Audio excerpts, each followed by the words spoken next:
Okay, Aaron, thank you so much for being with us here in Blue Radio Colombia. Thank you. It's great to be here.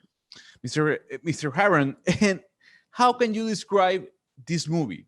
It's a drama, and I ask you because I saw different very funny moments in that movie. Yeah. I think that anytime you can tell a serious story with a sense of humor, you're doing yourself a favor. Uh, and it was the characters involved in the story. They're very colorful characters in an absurd situation. But like I said, mostly if you're going to tell such a kind of grim story, you need to make people laugh along the way. And I was also very happy that the film was able to end looking up. That we feel good at the end of the movie. That we feel a little bit taller after we've watched the movie.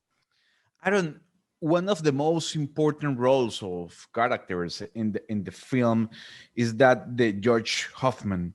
And I ask you as a person, not as a director, did you feel at any moment frustration or angry when you read his history or behavior?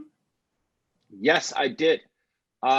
When I read the full trial transcript, and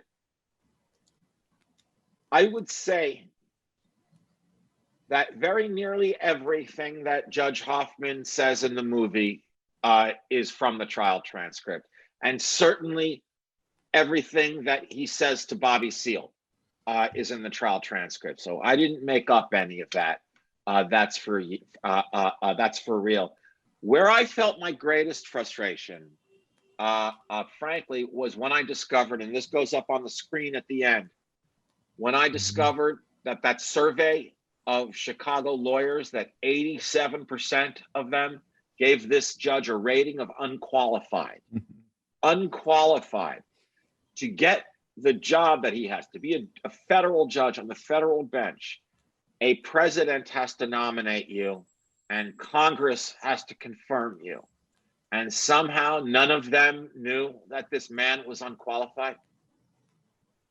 That was frustrating.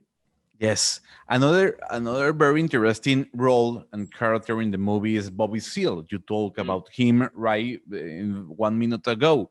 At any moment in the pre-production of the film, did you talk with Mr. Seale? Did you make an interview?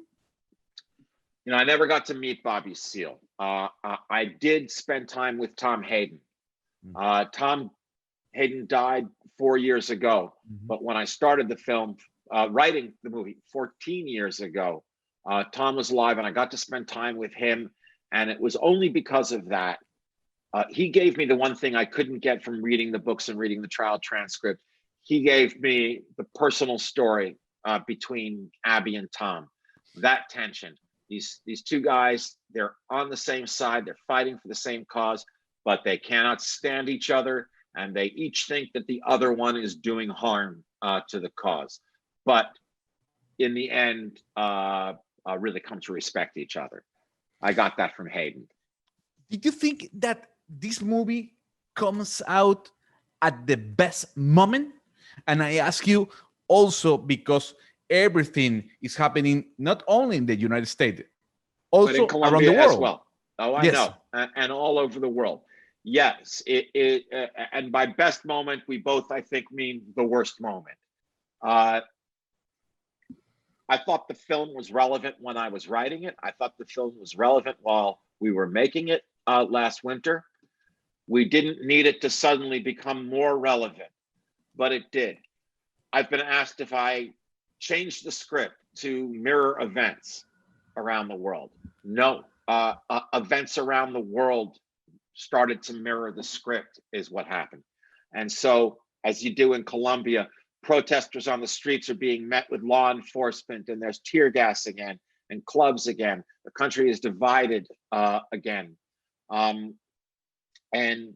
So I suppose, I know for sure the 14-year wait was worth it. Aaron, thank you so much for being with us here in Blue Radio Colombia.